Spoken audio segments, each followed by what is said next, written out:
네, 대표님 안녕하십니까? 네, 다시 뵙게 돼서 반갑습니다. 네, 반갑습니다.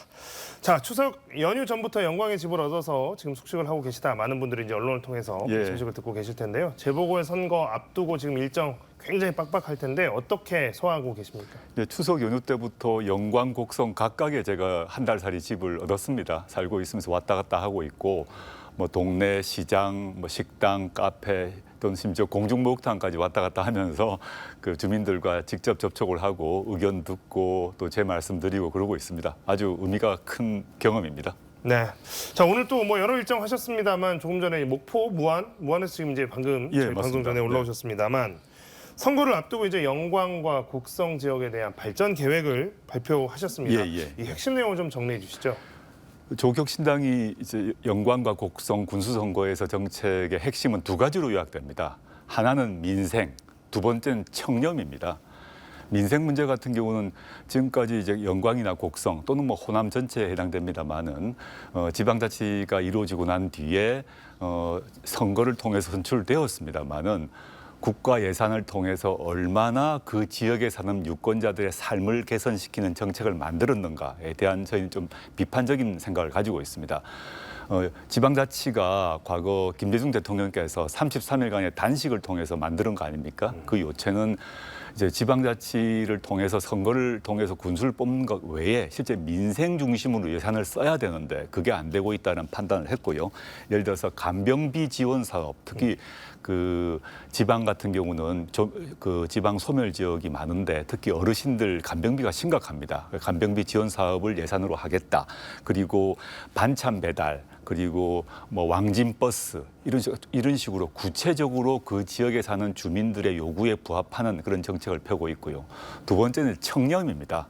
왜냐하면 이제 호남 지역에서 많이 재보궐선거가 일어나고 있는데 그 이유 중에 하나가 사실은 돈 문제입니다. 그것 때문에 문제가 되어서 재보궐선거가 일어나지 않습니까? 이건 안 된다 생각을 해서 영광과 곡성 모두에 저희가 이제 모델 군수 사무실을 만들었는데 아예 투명한 유리를 통해서 어느 누구든 군수의 행동을 볼 수 있도록 할 것입니다. 실제 선거사무소 안에 모델을 만들었어요. 누가 오든 간에 군수가 누굴 만나는지 어항 안에 있는 금붕어처럼 해서 돈 문제가 아예 없도록 만들려는 것이 저희의 또 중요한 그 도전 이유입니다.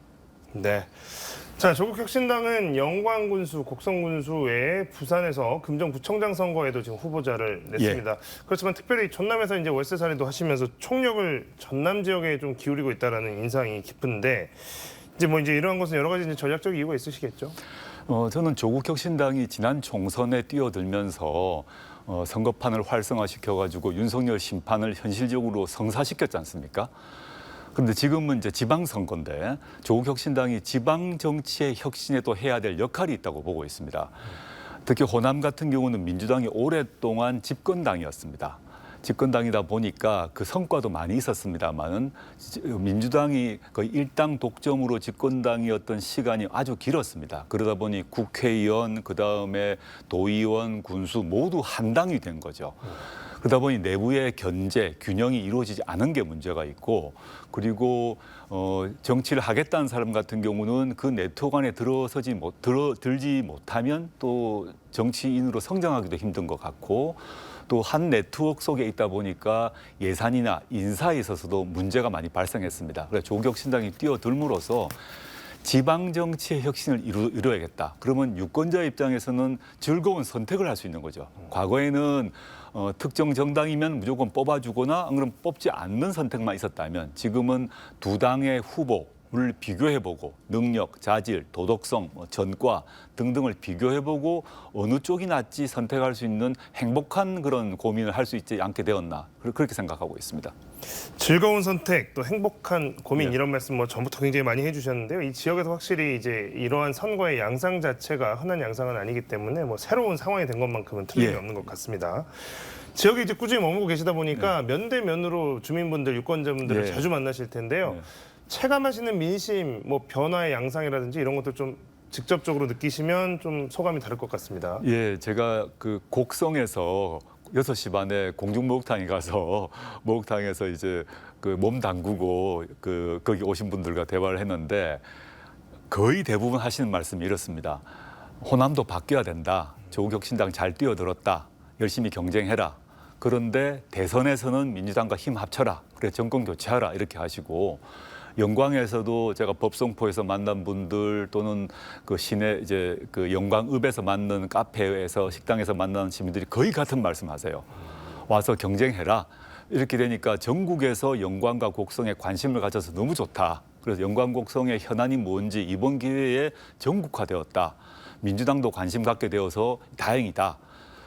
그 민주당원인 분도 그런 말씀을 저한테 하시더라고요. 그래서 이번 기회에 공정 경쟁을 하다 보면 영광과 곡성의 현안이 무엇인지 알게 되고 영광과 곡성 발전을 위해서 어떤 정책이 어떤 후보가 필요한지를 그 국민들이 잘 아시고 그 과거와 달리 일방적 선택만 해야 됐던 상황과 달리 지금은 비교 형량을 하십니다. 그래서 누가 더 나은지를 따져보시면서 서로 즐거운 선택이다. 좀 고민은 되지만 이게 결국은 영광 곡성의 발전을 위해서 좋은 것 아니냐 이런 말씀을 해주셔서 전 힘이 납니다. 네.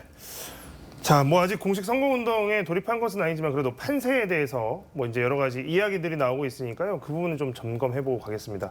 추석 연휴 직전에 저희 KBC가 여론조사 전문기관 리서치뷰에 의뢰해서 영광과 곡성 지역 정당 후보 지지도 여론조사를 했습니다. 후보자가 확정 전이어서 후보자에 기명이 들어간 여론조사는 아니었지만 영광에서는 조국혁신당을 후보를 지지하겠다라는 응답이 36.3%가 나와서 더불어민주당 후보를 지지하겠다라는 응답과 오차범위 안에서 앞서는 것으로 나타났습니다. 그리고 곡성에서는 민주당 후보를 지지하겠다라는 응답이 60% 넘으면서 차이가 꽤나 많이 나는 걸로 나왔는데요. 이제 양당 후보가 확정이 됐습니다. 예. 저희 뭐 여론조사는 추석 직전이었기 때문에 그 이후로도 많은 좀 민심의 변동이 있었을 것이라고 생각이 됩니다.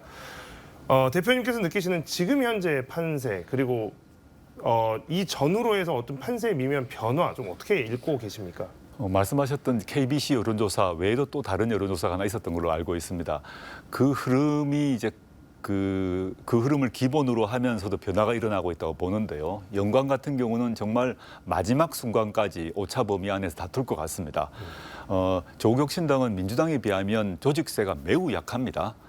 돈도 부족하죠. 그래서 이제 영광 같은 경우는 민주당의 조직세와 조국혁신당의 기세, 이 바람에 이제 부딪히고 있는 형국이고 제가 느끼기에는 영광에서는 변화의 바람, 혁신의 바람이 더 커지고 있다고 보입니다. 곡성 같은 경우는 현재 저희가 열세인 것은 사실입니다. 그러나 그 뒤로 지난번 여론조사 뒤로 곡성에서도 의미 있는 변화가 지금 진행되고 있다고 보이고요. 저희 후보 박웅두 후보를 중심으로 좀 결집이 이루어지는 그런 상황입니다. 그래서 그렇게 쉽게 뭐 패배하는 그런 상황은 아닌 것으로 보입니다. 네. 자, 조국혁신당의 호남 민심 공략이 본격화하면서 민주당의 견제도 이제 당연히 대응 수위가 높아질 수밖에 없는데요. 민주당은 선대위원장에 박지원 의원을 내세웠고 특히 이재명 대표가 어제 직접 민주당 지도부와 함께 영광을 방문했고 오늘은 또 오전에 곡성 일정까지 소화했습니다. 이 대표는 만약에 결과가 조금 이상하게 나오면 민주당 지도체제 전체가 위기를 겪을 수도 있다라고 말하면서 이 선거의 의미를 굉장히 확장해서 해석하기도 했는데요. 이 부분에 대해서는 조금 해석에 이견이 있을 것 같습니다. 네, 저는 이번 재보궐선거의 의미가 그 이재명 대표께서 말씀하신 그런 성격은 아니라고 봅니다. 그 말씀을 따르게 되면 이번 재보궐선거가 이재명 대표에 대한 신임 투표 형식이 그 성격을 갖는다는 건데 그건 아니지 않습니까? 전 대선이 아닙니다. 대선도 아니고 이재명 대표님에 대한 신임 투표도 아닙니다. 그냥 영광 곡성에서 어떠한 정책이 어떠한 후보가 필요한가에 대한 심판을 하고 결정을 하는 것입니다. 윤석열 정권 심판은 지난 4월 10일 총선에 했지 않습니까? 그런데 이번 영광 곡성 선거에서 민주당 후보가 이겨야 윤석열 정권을 심판하고 혁신당 후보가 이기면 윤석열 정권은 심판이 안 되는 것이 이제 저건 아니지 않습니까? 민주당이나 조국혁신당이나 모두 윤석열 정권에 대해서 비판적이고 심판을 해야 된다는 입장을 취하고 있기 때문에 이번 선거는 대선이 아니다. 그리고 특히 호남에서 이번 선거는 대선이 아니라는 것, 이재명 대표님의 그 지도력에 대한 심판도 아니고 오로지 곡성과 영광과 곡성에 어떠한 정책과 후보가 더 맞는지, 어떤 또 당이 지방 혁신에 대해서 실제적인 계획을 갖고 있는지 그것을 판단하는 그런 선거라고 생각합니다. 네. 뭐 좀 전에 말씀을 해주셨지만 이제 민주당의 조직세가 지금 뭐 영광, 곡성 이곳을 이제 집결하는 양상을 보이면서 이 선거의 판이 좀 커졌다라는 이제 분석들이 나오고 있습니다. 상대적으로 이제 조직세가 약하다라고 이제 인정을 하셨는데 네, 조국혁신당에게 남은 이제 공식 선거 운동 기간을 포함해서 한 20여일 남았습니다. 네. 남은 20여일 동안 선거 전략이랄까요? 뭐 이런 좀 그 조직의 열쇠를 어떤 식으로 좀 만회해 나가실 생각이십니까? 민주당은 전현직 국회의원, 전현직 시도의원을 모두 모으셔가지고 300명 규모의 메머드급 선대위를 마련했습니다. 저희는 도저히 비교할 수 없죠. 저희가 할 수 있는 것은 각 의원들이 그리고 후보들이 3시간 더 내고 3명 더 만나고 이런 방법밖에 없습니다. 오로지 민주당의 그 관계자들보다 3시간, 3배, 3사람 더 만나고 더 연락하고 호소하고 소통하는 그런 전략밖에 없고 조국혁신당의 규모는 적지만 지난 총선 기간에도 민첩성, 기민성, 돌파력으로 승부를 걸어서 이까지 왔거든요. 이번 10월 16일 선거도 그 기조를 유지하면서 조직은 약하지만 기세와 결기로 돌파해내 보려고 합니다. 네. 자, 영광군수 또 곡성군수 선거에서 여러 가지 조국혁신당의 정책을 통해서나 이제 혁신당의 비전 같은 것들이 선보이게 될 텐데요.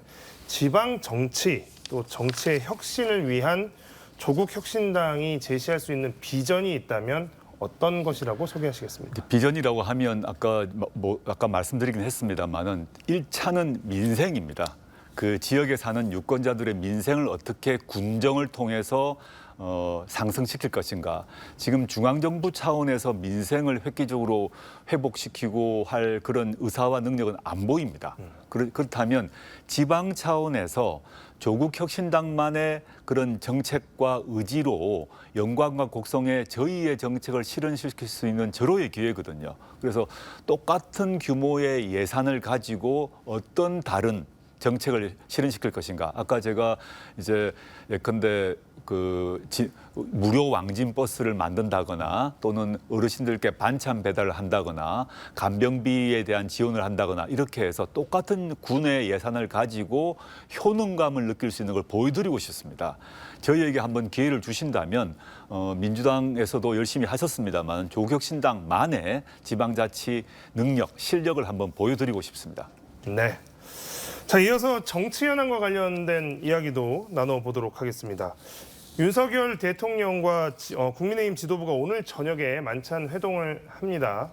앞서 한동훈 대표가 대통령과 만찬 직전에 독대를 요청했는데 성사되지 않은 것으로 지금 알려져 있는데요. 어떤 문제가 있었을까요? 그 독대를 여러 번 요청했는데 결국 거절됐지 않습니까? 그 의미는 뭐냐면 윤석열 대통령이 한동훈 대표를 사실상 대표로 인정하지 않는다는 메시지가 분명합니다. 역대 진보 보수 정권 막론하고 대통령이 여당 대표를 독대하지 않는다, 정말 기이한 일이거든요.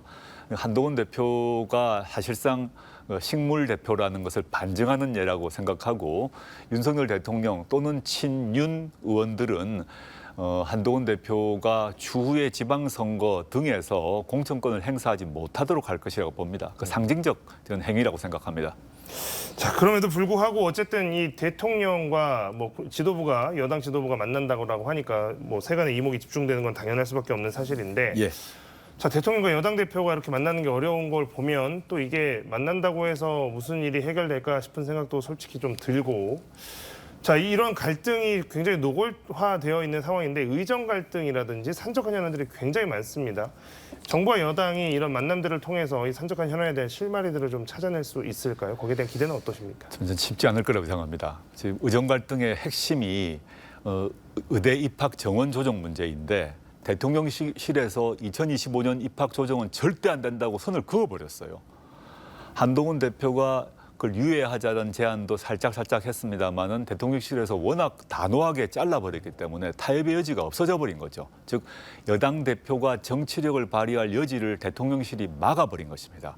이 경우 한동훈 대표를 포함해서 국민의힘 집권 여당이 어떠한 재량도 갖지 못하게 될 것이고 그러면 결국 의정 갈등을 풀 수가 없을 것입니다. 그러면 응급실 뺑뺑이는 계속될 것이고 구속돼서 국민들의 생명, 건강은 위협받을 수밖에 없지 않습니까? 저는 심각해지는 상황으로 되고 있다. 저는 전 정말 이 나라를 위해서 또 국민의 건강을 위해서 국민의힘이 윤석열 대통령 및 대통령실과 선을 그어야 된다. 즉 단순히 의대 정원 문제만이 아니라 최근에 일부 언론에서 공개되었던 김건희 씨 공천 개입 건 같은 경우도 이거는 있을 수 없는 일이거든요. 이걸 국민의힘이라는 집권 여당으로서의 책임지는 행동을 해야 되는데 윤석열, 김건희 두 사람에 대한 옹호 부대가 아니지 않습니까? 그런 역할을 여당으로 해야 된다 저는 생각하고 있습니다. 방금 이제 말씀을 해주셨지만 이제 또 이 전국이 난항을 겪는 이유 중에 하나가 이 김건희 여사를 둘러싼 의혹과 이런 문제들이 갈등이 해소되지 않기 때문인데요. 예. 김건희 여사를 둘러싼 논란이 연일 제기되고 있습니다. 명품백 논란부터 주가 조작 의혹에 이어서 좀 전에 말씀하셨던 것처럼 이번에는 여당에 대한 공천 개입 의혹까지 나온 상황이죠. 여러 가지 이야기들이 나오고 있고 여러 가지 비판들이 나오고 있지만 이 문제를 결국에는 어떤 방식으로 좀 해결해 나가야 될지에 대해서는 서로 생각들이 조금 다른 것 같습니다. 대표님께서는 결국 이 문제들은 어떤 방향으로 해결을 해 나가야 된다고 생각하십니까? 지금 김건희 씨 관련돼 나왔던 여러 가지 비리 또는 의혹 말입니다. 같은 경우는 디올백 외에도 도이치모터스 같은 경우는 그 공범에 해당되는 사람이 유죄 판결을 받았지 않습니까?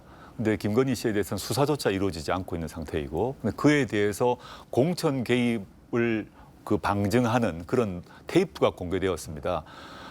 공천 개입은 대통령이 해도 범죄고 처벌됩니다. 그런데 그 김건희 씨는 또는 그 문제의 명태균 씨는 국민의힘의 공관위원이 아닙니다.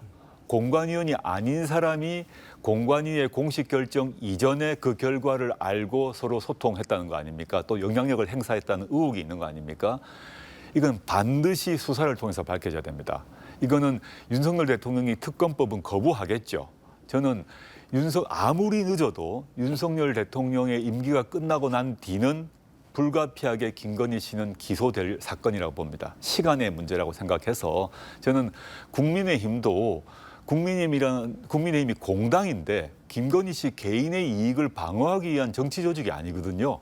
그럼 빨리 김건희 씨는 대통령도 아니고 선출된 권력이 아닙니다. 그러면 통상적인 사법 절차에 따라 처리를 하고 그다음에 그 외에 국가 운영 관련해서 여야 논의를 통해서 민생, 경제, 안보 문제를 논의를 하는 것이 맞다고 생각합니다. 네. 자, 김건희 여사 관련 특검법과 또 최혜병 특검법에 대해서 윤 대통령이 또다시 거부권을 행사할 것이다라는 관측이 높습니다. 재표결에서 부결이 된다면 최혜병 특검법 같은 경우에는 벌써 이제 4번째 폐기가 되는 건데 이런 도돌이표가 어떤 의미가 있을까 좀 의아해하시는 분들도 있을 것 같고 그럼에도 불구하고 이런 것들이 결국에는 이러한 노력들이 의회에서 국회에서 계속 있어야 된다라고 하는 의견도 있는 것 같습니다. 언제까지 이런 상황들이 좀 지켜봐야 되겠습니까? 안타깝게도 지금 상황은 도돌이표가 계속될 것 같습니다. 윤석열 대통령 자신이 자기 자신 또는 자신의 배우자인 김건희 씨의 범죄 비리 혐의 문제에 대해서는 절대 수사를 허용하지 않겠다는 의지가 분명한 것 같거든요. 그럼 야당으로서는 그걸 방치할 수는 없는 일입니다. 근데 이것이 지금은 이제 도돌이표겠습니다만은 최근에 공개된 그 김건희 씨 공천 개입 의혹 녹음 테이프 외에 제가 아는 바로는 추가로 더 나오는 것으로 알고 있습니다. 몇 개가 더 나오게 되면 국민의힘도 더 이상 방어를 할 수 없을 것입니다. 그때가 중요한 변곡점이 될 것이라고 생각하고 그때는 국민의힘의 일부가 8명만 이탈하면 되는 거 아니겠습니까? 그 경우 8명만 이탈한 상황이 언젠가는 올 것이라고 생각합니다. 네, 방금 이제 말씀해 주셨지만 이 김건희 여사를 둘러싼 논란인데 지금 여당 안에서 좀 자조하는 목소리가 그 어느 때보다 좀 맞습니다. 커진 것 같습니다. 이전에 뭐 최혜병 특검법이나 디올백보다는 이 공천 개입 문제가 트리거가 될 수 있는 가능성이 굉장히 커 보이는 상황인데요.